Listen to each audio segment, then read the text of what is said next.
Hundreds of students and alumni decided to storm the field and disrupt the game at halftime to protest our university's complicity in the climate crisis.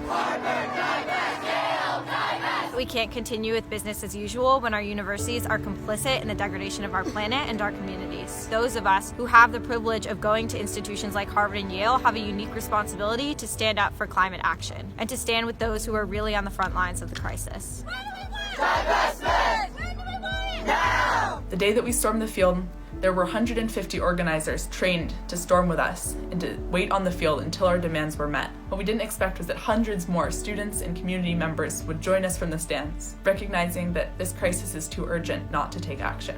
Young people around the world are rising up to say that the status quo is immoral and unacceptable. We at Fossil Fuel Divest Harvard see ourselves as part of that broader global fight for climate justice. By divesting from the fossil industry, Harvard would be sending a message to the world that they are no longer going to accept the exploitative practices of the fossil fuel industry.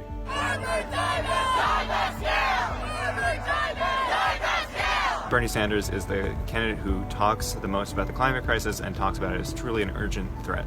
I am proud to support Bernie Sanders because Bernie understands the climate crisis not only as the greatest threat we've ever faced, but also as an opportunity to create the world we want to see. Bernie Sanders is the climate candidate. His plan is the only one that will place renewable energy under public ownership to get rid of predatory for-profit companies like PG&E. Climate change is the greatest injustice that our generation is ever going to face, in addition to being an existential threat. It disproportionately impacts communities of color, low-income communities, and women worldwide. If we're going to achieve real, meaningful climate solutions in the limited time frame that we have to do so, then we have to start shifting away from fossil fuels right now and actively investing in a regenerative economy. We need to take action now, and we don't have time for universities to continue to invest in the fossil fuel industry and profit off planetary destruction.